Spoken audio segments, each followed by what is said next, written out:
Mr. and Mrs. North, starring Barbara Britton and Richard Denning.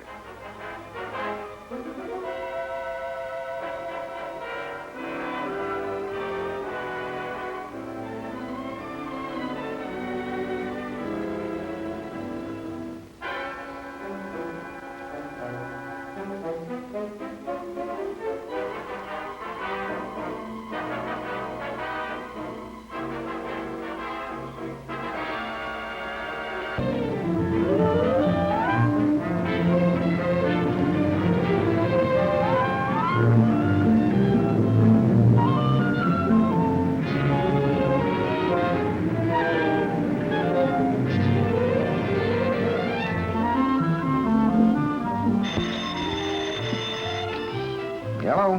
Hello, Jerry North? Speaking. Who is this? Say, do you know a guy, a mouthpiece by the name of Robert Tyler? Well, I should. I'm to be best man at his wedding. Who is this? Well, you might say that I'm kind of a friend of his myself. Look, I've got some information for him. What kind of information? Well, you could say it has something to do with his health. Look, let's not play games. What do you want and who are you? Look, North, this kind of a game you play for keeps. You want to know who I am? You come on down to the 12th Street Hotel, room 206. And bring that pal of yours, Tyler, with you. And listen, If you don't want that pal of yours to get hurt, don't bring no one else. I understand. and bring some dough with you. $100. I'll wait here. Okay?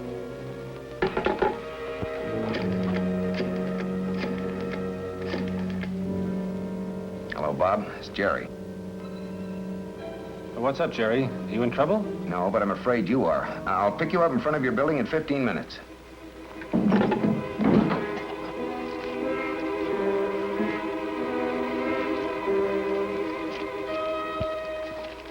All right, there's your money. What's your information? Somebody made a contract. It's got your name on it. A contract?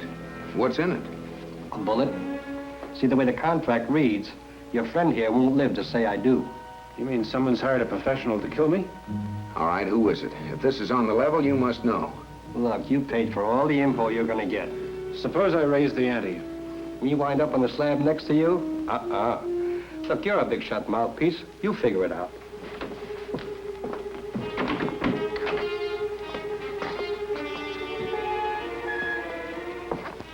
Beat it.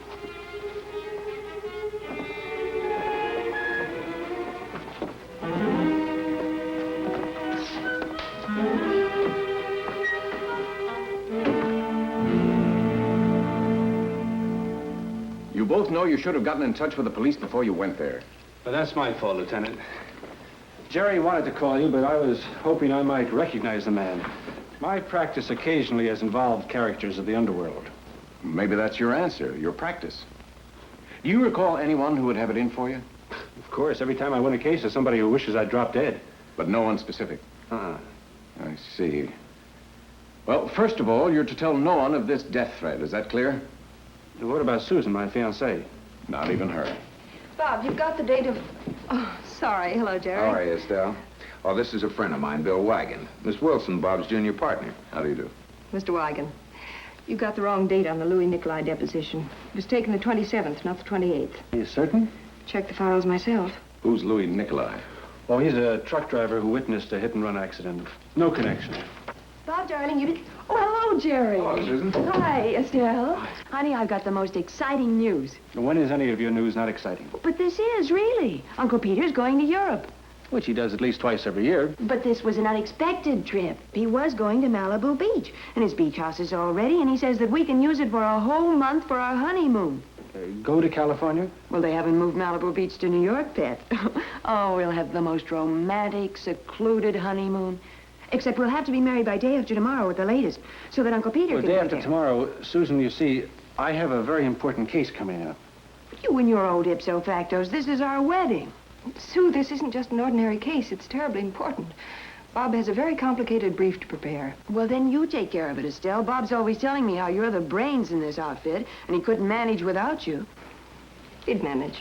Well, then it's all settled. We'll be married day after tomorrow, and that, my darling, is final. I gotta rush. I got a million things to do. Bye. Well, that's a great situation, isn't it? Can't even tell my bride-to-be she's going to make herself a widow before her time. Well, Jerry and I'll take a look at some mugshots of professional stool pigeons. Maybe you'll recognize your friend. In the meantime... I know. Keep a stiff upper lip. Mm.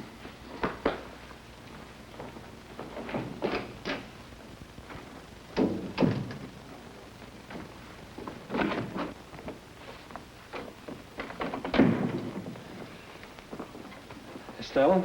You haven't forgotten you're meeting Frank Passmore for lunch, have you? Why should I forget? You seem to have so many other things on your mind. Do we need the sarcasm? No. What we do need is your concentration on the most important thing that's come our way. The Hanson-Jonas case. But after all, what's a $40 million lawsuit compared with a honeymoon in Malibu? What's really got you down? The lawsuit or the honeymoon? The lawsuit. I've got a luncheon date. Wait a minute. You know, we always agreed that nothing could affect our work together and that anything else between us was just for laughs. All right, so the laughs are over. You're getting married. Never mind the office or what we've got at stake, just so you can have your honeymoon. I'll see you after lunch.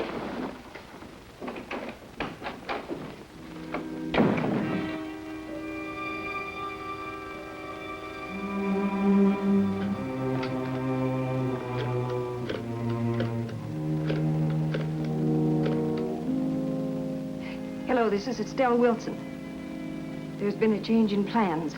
That job's got to be done in the next 2 days. And of course the bride will come down the stairs.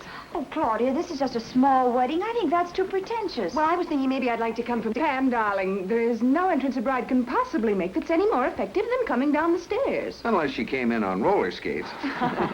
Say, where's Bob, anyway? Oh, he's working late tonight, Jerry, but he ought to be here soon. Claudia, I still think it's much too formal an entrance for Susan to make down the stairs. And what's wrong with being formal? After all, a girl only gets married for the first time once.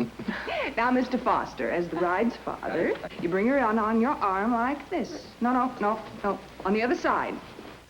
Don't argue, darling. When it comes to weddings, bow to the master. Now, step at a time. That's it. Well, come on, everybody. Let's try coming down the stairs. Jerry, will you tend to the music, please? Okay.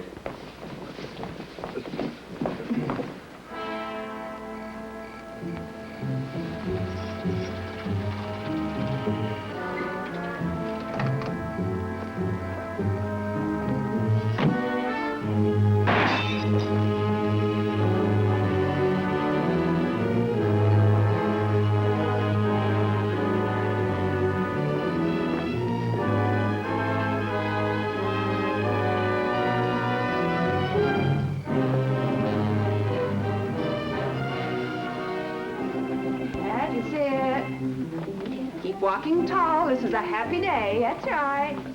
Slower. Keep it slow now. That's it. Bob, darling, I thought you didn't have you were right. We started rehearsing.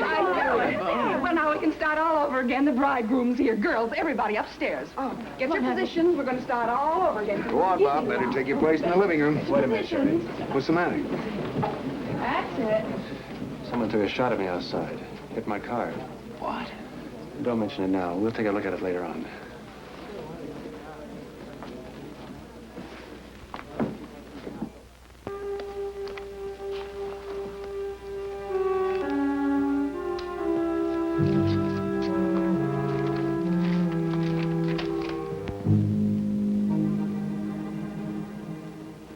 I think we'll need at least 6 cases of champagne and some soft drinks as well. Now about the wedding cake. We'd like it exactly like the one you catered at the wedding of... Jerry North. Oh, no, not Jerry North's wedding. I'll call you back later. But Jerry and Bill, why are you here? Because it was impossible to break through that line. Oh, I might have known it was you. Well, don't act as though it were a matter of life and death. Or perhaps it is. What? Where's Susan? In the living room. Hi, Jerry. No matter how hard we tried to keep the list down, we just couldn't do it. Look at this. Bill, this list might be helpful. Susan, I want you to meet a friend of mine, Lieutenant Wagon. Oh, how do you do? I saw you in Bob's office.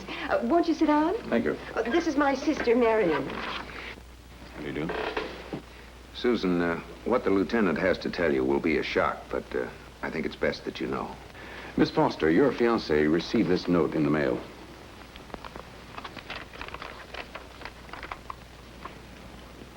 You'll never live to say I do. Who would possibly send Bob a death threat? That's what we want to find out. Now, Susan, is there anyone, a former boyfriend, anyone you know who might want... No. You're positive? After all, a pretty girl like you. No, there's never been anybody but Bob. Lieutenant, this must be a joke. Pretty grim joke, if you ask me.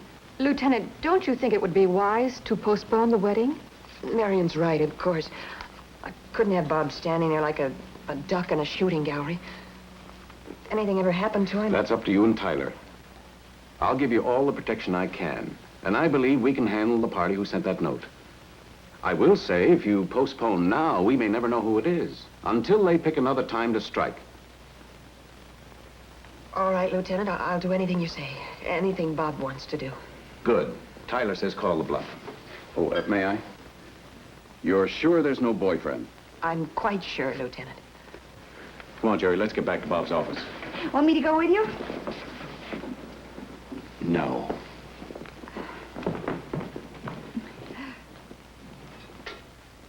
Jerry tells me you've been with Bob Tyler for quite some time. Yes, we graduated law school together. First, I doubled in brass, his secretary, junior member. Even a little light cooking in the office. Oh, but it was worth it. Bob's come a long way. Now, the way I heard it, much of the credit goes to you. Oh, no. Nothing could have stopped him. He's brilliant. He has that deep perception that comes along only once in generations of lawyers. People trust him. He's understanding. He'll make a great district attorney someday. We'll wait in Bob's office. Yes. Yes, this is she. Well, one thing's sure. She'd know who to go to if she wanted to hire a killer. Yeah, and she's in love with Bob Tyler. Oh, she only has to mention his name and she gets a gleam in her eye like a frozen daiquiri. See here, Wagon. I wanted to tell Susan about this trouble myself. When I phoned during court recess, she was frantic. I'm sorry, but I had to question her. I got a report on the typewriter the note was written on. It's a very old model and in bad condition. In a city of millions of old typewriters, that doesn't give you very much. Well, I didn't expect it to be easy. Now, regarding the shot that hit your car last night, it was probably an intentional miss. At least that's the way I read it. A warning, just like the note, not to go through with the wedding. Oh, this is fantastic. Who'd rather kill me than see me married?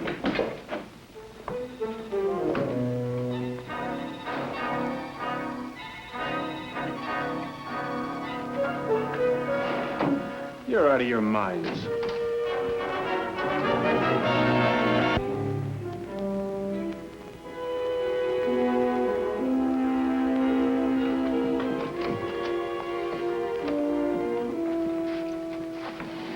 Be sure not to disturb anything. Well, if Estelle Wilson did type that note, she'd be too smart to keep the typewriter here at her own apartment. Well, we'll have a look around just the same. I must say, Miss Wilson's the neatest bachelor girl I've ever seen. Did you find anything? Nothing. Well, at least we've established one thing. If she does have a typewriter, she doesn't keep it here. I'm surprised. That's what I told you. Come on, Pam. We don't know how long she's going to stay at the office. Oh, Pam, even a toy typewriter wouldn't fit in there. Hey, wait a minute. Look at this. The drawer's practically full of stuff about Bob. Oh, a high school graduation picture. Robert Tyler wins his first case in court. She's kept a record of his whole life. How crazy about a man can you be? She must have some kind of an obsession about And a the guy. person with an obsession's liable to do anything. Bill, don't you think Bob should delay the wedding? Don't worry. I'll have men covering every angle at that wedding. I can just see the groom in white tie and bulletproof vest.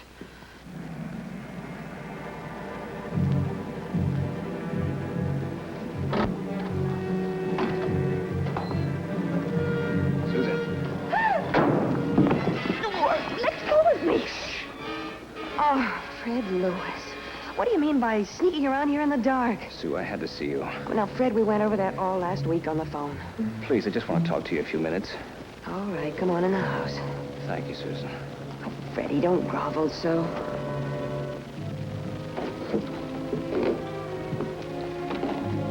You'll have to be quiet, Freddie. If Father knew that you were here... Susan, I spent enough time here last summer without your father objecting.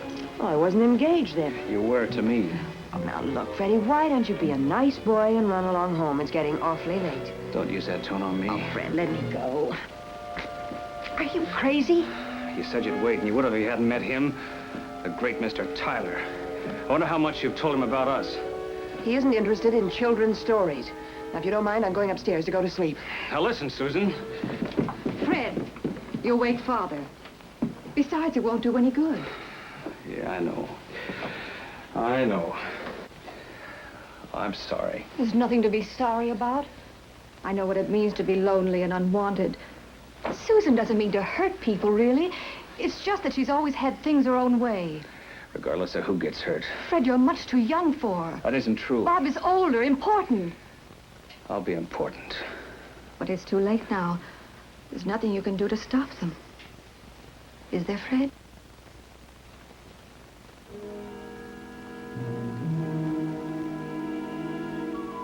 Now, look, Miss Foster, I know you had a fella here late last night. I've had a man watching the house. What? Well, it's for your own protection. And if you won't tell the lieutenant who it is, I'll tell him myself. His name is Fred Lewis. But, Lieutenant, he's just a boy. Well, he wouldn't hurt a fly. We did go around together last summer, but... Well, honestly, if you knew him... That's true, Lieutenant. Why, I never even heard him raise his voice. Well, all right. But if he comes back again, let me know. I'll see you out, Lieutenant. Don't bother. And thanks. Goodbye. Bye.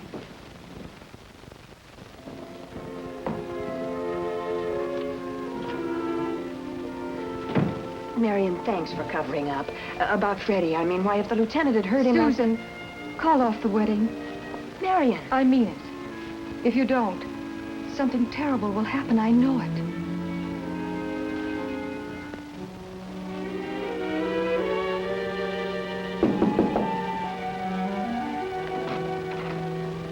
Mrs. Lewis? Yes? I'm Lieutenant Wigan, homicide. May I come in? Certainly. Thank you. What can I do for you, Lieutenant? You have a son named Fred? Why, yes. My Freddie isn't in trouble. Oh, of course not. I didn't mean to alarm you. Oh, that's all right. Won't you sit down, Lieutenant?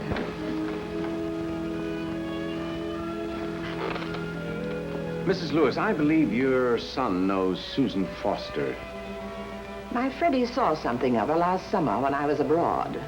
I can't say that I'm sorry that nothing came of it. In my opinion, Susan Foster is typical of the spoiled young girls of today. Flighty, irresponsible... All right, Mother. That's enough. Really, Fred? I'm sorry, Mother, but there's no reason for you to be cutting up Susan. Oh, this is Lieutenant Wygant. Lieutenant Wigan? What's this about? I'm merely making a routine check of all contact with the Foster household. Did you call on Susan Foster last night? Well, did you? Of course he didn't. He hasn't been near her since she announced her engagement. Have you, Freddie? Well, as a matter of fact, I was there last night. I see. You said you were playing bridge. Really, Fred, I don't know what to think of this. How long have you known her? Well, I don't know, 6, 8 months. Lieutenant, I think I have a right to know why I'm being questioned. I'm just checking on all contacts of Susan Foster. Would you say your friendship with her was merely casual? Yes? Do you have a typewriter? Well, just that old one he used at school. May I see it? I junked it. I see. Why'd you call on Miss Foster? I was driving by and I saw the lights lit. Just dropped in. Mm-hmm. Well, I guess that's all for now. Thank you. Bye. Goodbye, Lieutenant.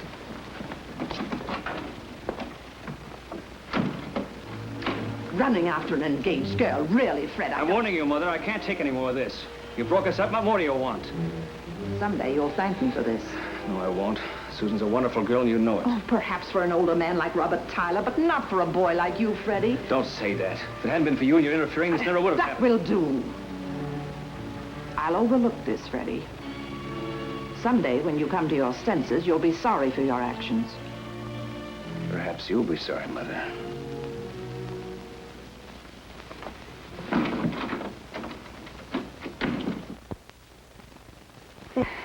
Oh, Susan, you look just beautiful. Well, everyone's here. Oh, all right. Where's my bouquet?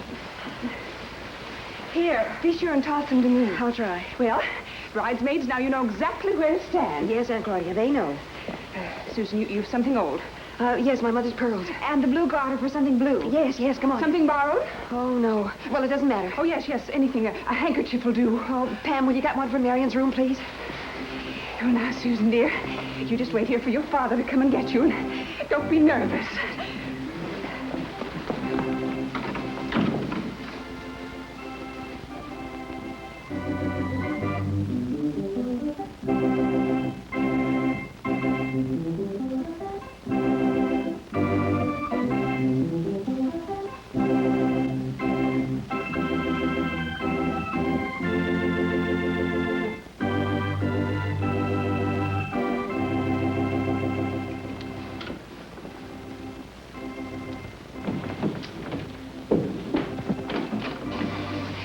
Give me one of your handkerchiefs for Susan. We forgot something borrowed. They're in the top drawer. Well, come on, Marion. You're supposed to walk ahead of me. All right, I'm coming. You start. Well, what are you waiting for? There's the wedding.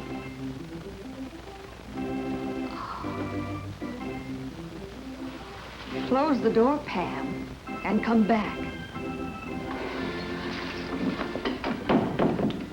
You, Marion? You're the one? Yes, me. Little Sister Marion. But why do you want to kill Bob? To get even. Always Susan was the pretty one, the clever one, had everything she wanted. Now I found something I can take away from her. But you'll never get away with it. They'll come looking for us in a minute. We'll be there. One gesture, one look, and I'll kill you too. I can't believe this. Marion, that you'd kill them. I gave them a chance. I hired that man to scare them. But they wouldn't listen.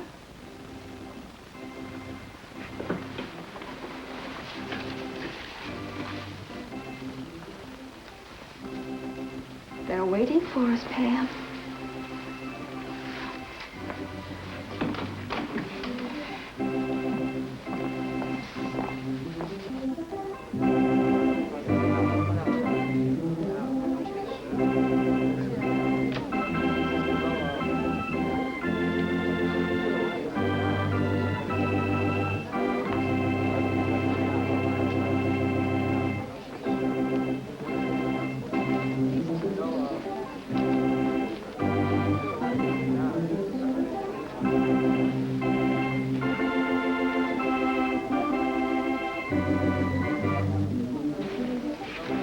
To me.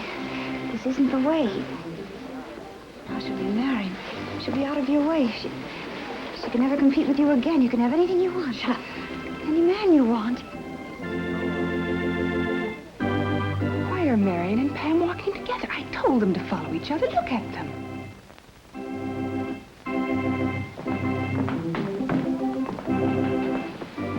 Marion, you'll go to jail. You'll get old and ugly in prison. Stop it. She'll like that. And she'll have everything. Your inheritance and trips to Europe, and you'll be old and ugly in jail in a cell like an animal. No! Jerry! Bill! Are you all right? Of course I'm all right. I'm always like this at weddings. Take her upstairs. Take her upstairs.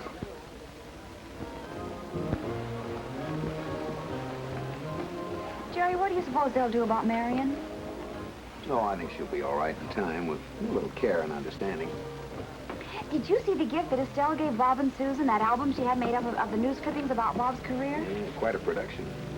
I don't know how she ever got it in those fancy leather bindings in time. She told me she really had to ride herd on the little man that made it up for her. Especially when they moved up the wedding date. What now? Did you hear what Claudia said when Bob and Susan were finally married? What a lovely wedding.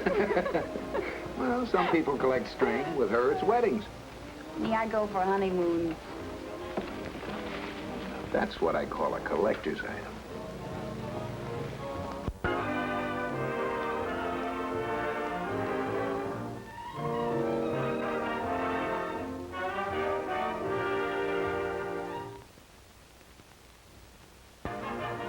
Mr. and Mrs. North is directed by Paul Landres. Produced by John W. Loveton. A John W. Loveton production.